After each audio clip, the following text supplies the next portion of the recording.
Next is Article 12, equation of the quadric cone through the axis. So we have to find the general equation of the cone of second degree which passes through the axis. Passes through the axis का मतलब क्या होगा? That the coordinate axes are the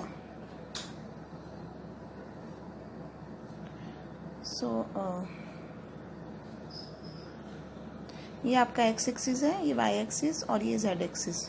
so passing through the axis का मतलब कि ये जो आपके तीन कोऑर्डिनेट एक्सिस हैं they will be the generators of the cone. So अब इसको आप 3D में इमेजिन करो कि ये x एक्सिस है, ये y एक्सिस है और z एक्सिस आपने परपेंडिकुलर टू दिस मोबाइल लेके चलना है. तो आप इन तीनों को ज्वाइन करके अगर आप एक सरफेस बनाते हो so that will give you the cone passing through the axis. So यहाँ पे हम आर्टिकल 4 यूज़ करेंगे. आर्टिकल 4 में हमने पढ़ा था that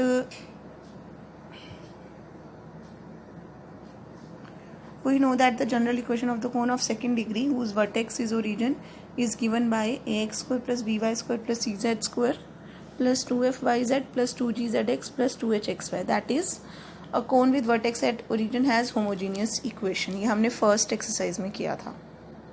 Now if it passes through axis, that is then number 1 is satisfied by the direction cosines of the x-axis. So article 4 में हमने कहा था that direction cosines of the generator of a cone satisfies the equation of a cone.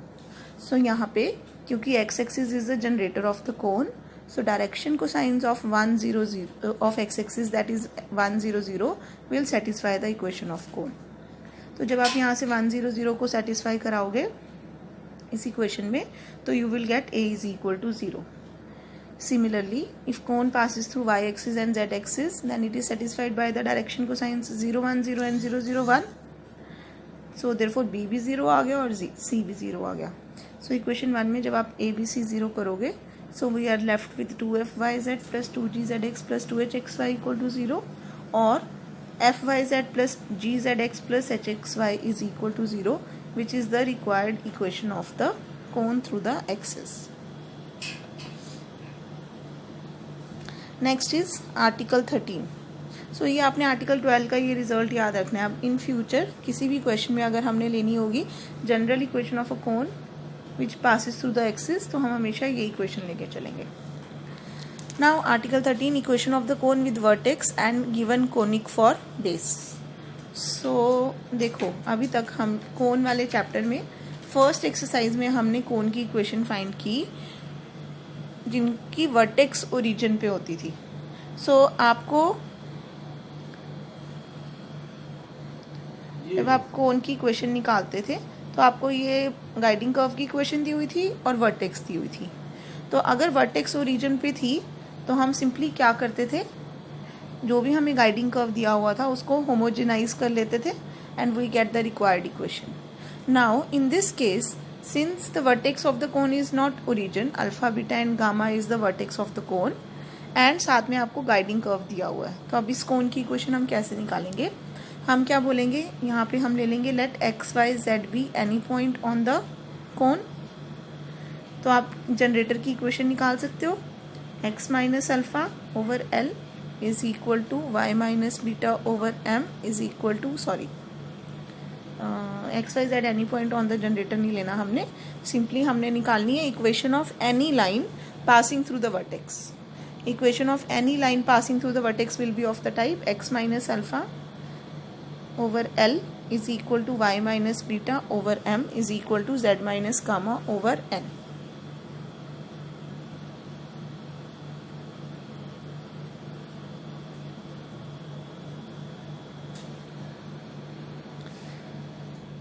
So this is the required equation of the conic. Then equation of any line through the vertex alpha beta gamma is of the form this, where L M N are the direction cosines of the line. Now this अब देखो ये base conic है, ये vertex है, आपने any equation of any line through the vertex ली है तो वो गाइडिंग कर्व को मीट कर रही है ये वाली लाइन. तो हम क्या कर देंगे, इसको ये जो हमें कोनिक गिवन है इसके साथ इंटरसेक्शन करनी है. अब इस कोनिक में क्योंकि z is equal to 0 given है हमें, क्योंकि z is equal to 0 given है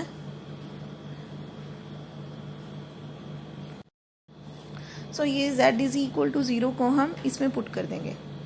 जब आप इसको ये वाली line z is equal to 0 से मीट करेगी तो z को 0 पुट करके ये मिल गया। सो अब ये रह गया constant minus gamma by n। So इसको और इसको इक्वेट करने से हमें x और y की वैल्यूज़ मिल गई। अब ये x और y की वैल्यूज़ हमने इसमें पुट कर देनी है। सो इसमें देखो a into x square plus 2h x y plus b y square plus 2gx plus 2fy plus c equal to 0। अब हमने करना क्या है, lmn को एलिमिनेट करना है। सो यहाँ से l ओवर n की वैल्यू यहाँ से निकालेंगे हम।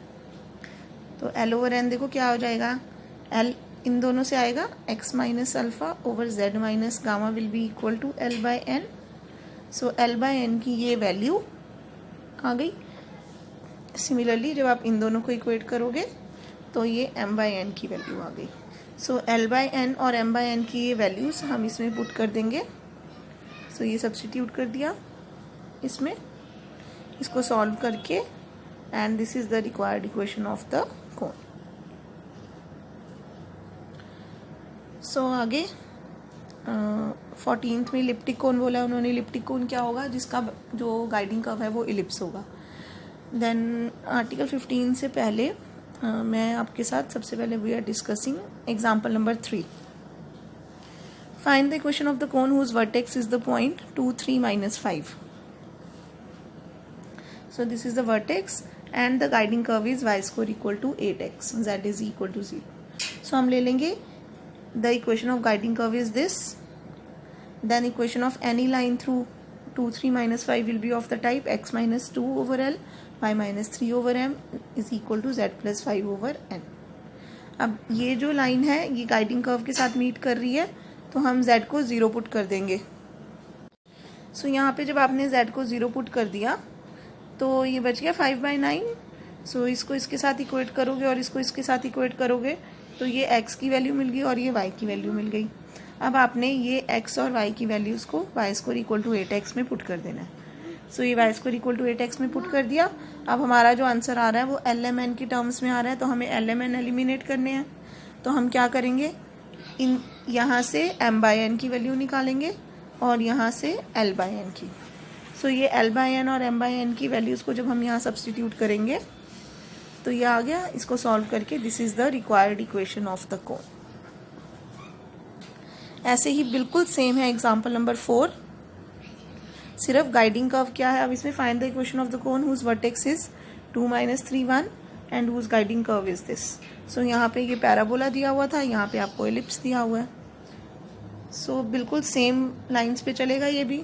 सबसे पहले फर्स्ट स्टेप क्या करना है आपने, equation of any line through the vertex. So equation of any line through this vertex आ जाएगी, x minus 2 by L is equal to y plus 3 by m is equal to z minus 1 by n। फिर क्या करना है, ये जो line है ये इस कर्व के साथ मीट कर रही है तो z को 0 पुट करना है। सो z को 0 पुट करने से क्या होगा, इसको और इसको इक्वेट करेंगे तो x की वैल्यू मिलेगी, इसको इसके साथ इक्वेट करेंगे तो y की वैल्यू मिलेगी। वो x और y की वैल्यूज आपने 4x square plus Y square equal to 1 में पुट कर देनी है। तो आपके पास नेक्स्ट प्रॉब्लम क्या बची कि आपके पास आ रहा है lmn। सो हमने जब यहाँ z माइनस 1 बाई n लिखा था तो एक बार इन दोनों को इक्वेट करके l बाई n मिलेगा, इन दोनों को इक्वेट करके m बाई n मिलेगा। वो वैल्यूज आप वापस वहाँ पे सब्स्टिट्यूट करोगे and you will get the required equation of the cone.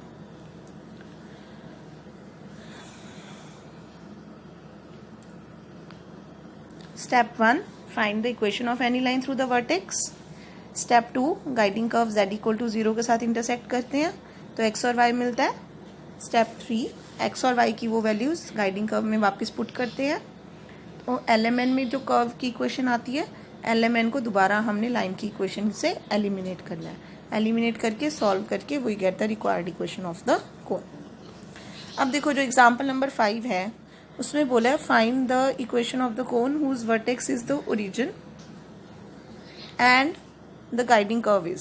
So अब क्योंकि इसमें वर्टेक्स ओरिजिन है तो हमें इनकी तरह से करने की बिल्कुल ज़रूरत नहीं है। हम लिखेंगे we know that equation of the cone with vertex at origin is a homogeneous equation, so we will homogenize this equation with the help of plane. तो आपको पता है अब क्या करोगे, x plus Y plus z is equal to 1 आ रहा है, तो यहाँ पे ये क्वाड्रेटिक टर्म्स हैं, इसको 1 स्क्वायर करके 1 की वैल्यू यहाँ सब्सटीट्यूट करोगे, तो X square by 4 plus Y square by 9 plus Z square by 9 plus Z square by 1 is equal to X plus Y plus Z की होल स्क्वायर करके जब आप इसको सॉल्व करोगे you will get the required answer. So इनकी तरह करना है तो आप इनकी तरह भी कर सकते हो. Example number 6, find the equation of the cone having vertex 2 3 1 and passing through the curve. अब इसमें आपको जो कर्व दिया हुआ है वो है circle which is obtained by intersection of this sphere and this plane. तो पीछे वाले क्वेश्चंस में क्या था, z 0 हो रहा था या x 0 हो रहा था, जिसकी वजह से हमारी जो इक्वेशन है वो थोड़ी इजी बन रही थी. अब यहाँ पे आप देखोगे थोड़ी कॉम्प्लिकेटेड बनेगी. मेथड बिल्कुल सेम है. सबसे पहले this is the equation of the guiding curve, then equation of any line through vertex 2 3 1 is given by this. अब इसको क्योंकि यहाँ पे z 0 तो नहीं है, ये वाला कर्व है, तो हम कर देंगे इज इक्वल टू r से. इज इक्वल टू r से करने से मुझे x y z की values in terms of r मिल जाएगी. So this is any point on line number 2. Now this point lies on the plane as well as on the sphere. तो इसको हम एक बार ही प्लेन पे लाई करवा देंगे. The line number 2 will meet the plane. So plane पे lie कराने से आपको r की वैल्यू मिल जाएगी. ये प्लेन पे लाई कर आया तो ये r की वैल्यू मिल गई. तो ये r की वैल्यू वापस उन्होंने पॉइंट में सब्सटीट्यूट करके ये पॉइंट निकाल लिया. अब ये वाला पॉइंट स्फीयर पे भी लाई करता है, तो अब हम वापस इसको स्फीयर में पुट कर देंगे. सो ये स्फीयर में पुट करके बहुत ध्यान से कैलकुलेशंस करने की ज़रूरत है आपको. ये यहाँ पे इनकी स्क्वायरिंग मिस हो गई है, यहाँ स्क्वायर आना था पूरा. ठीक है. सो इन्होंने एलसीएम ले लिया. ये क्या बना, -3l plus 4m plus 4n का whole square, 3l plus m plus 6n का whole square, l plus 2m minus 3n का whole square.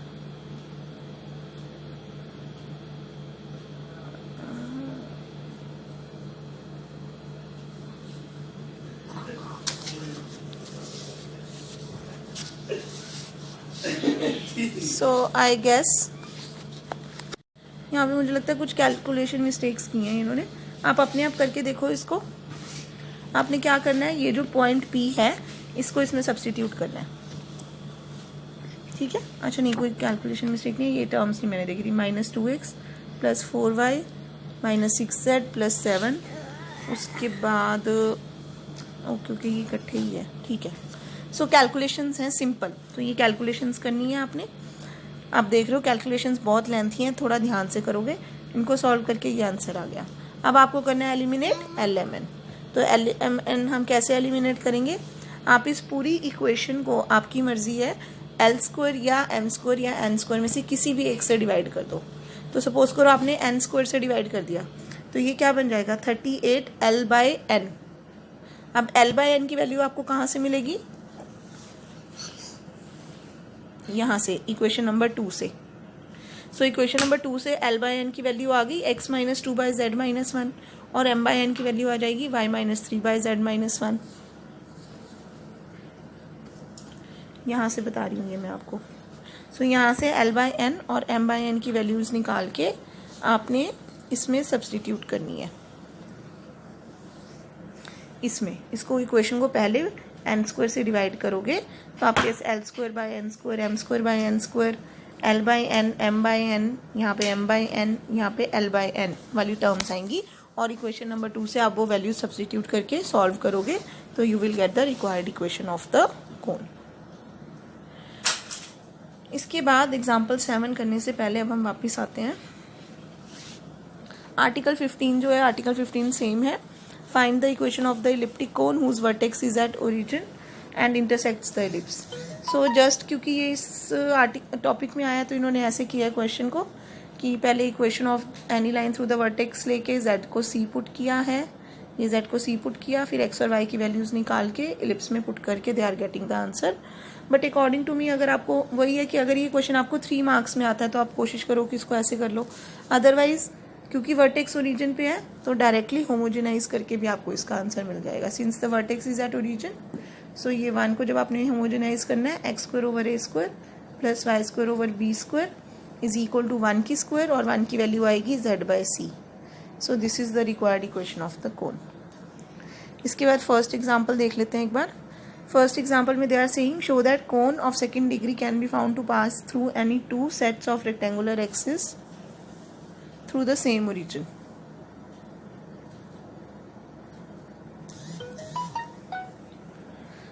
So they are saying let OX, OY, OZ be any set of coordinate axes and OX dash, OY dash, OZ dash be the second set of coordinate axes. जैसे कि origin same है but rotation of axis कर लिया आपने, तो एक आपको old coordinates मिलते हैं कैपिटल एक्स वाई जेड और एक न्यू कोऑर्डिनेट्स मिल रहे हैं x dash y dash z dash. So let the direction cosines of the second set be L1 M1 N1 L2 M2 N2 and L3 M3 N3. Now this is the equation of cone passing through OX, OY, OZ. अब क्योंकि ये second rectangular set से भी पास कर रहे हैं तो इनकी डायरेक्शन रेशोज भी इस कोन की इक्वेशन को सेटिस्फाई करनी चाहिए. तो यहाँ पे इन्होंने डायरेक्शन कोसाइंस को सेटिस्फाई करा दिया. सो ये सेटिस्फाई करा के आपको FGH में 3 इक्वेशंस मिल जाएंगी. अब आपने क्या करना है, FGH की वैल्यूज निकालनी है. ओके देखो ये क्या कर रहे हैं, FGH की वैल्यूज नहीं, they are saying if the cone is passing through OX dash OY dash also. So OX dash और OY डैश से पास कर रही है तो L1 M1 N1 और L2 M2 N2 भी कोन की इक्वेशन को सेटिस्फाई कर रहा है. एडिंग नंबर 2 एंड नंबर 3 कर दिया तो ये आंसर आ गया. But these are the direction cosines of 3 mutually perpendicular lines, तो इनका प्रोडक्ट 0 होगा. तो यहाँ से M1 N1 plus M2 N2 can be written as minus M3 N3. तो यहाँ पे माइनस M3 N3, यहाँ पे माइनस M3 L3, यहाँ पे माइनस M3 L3 जब आप पुट करोगे तो आपको ये मिल गया. That means direction cosines of the third line is also satisfied by the equation of cone. So the cone is passing through OZ dash also.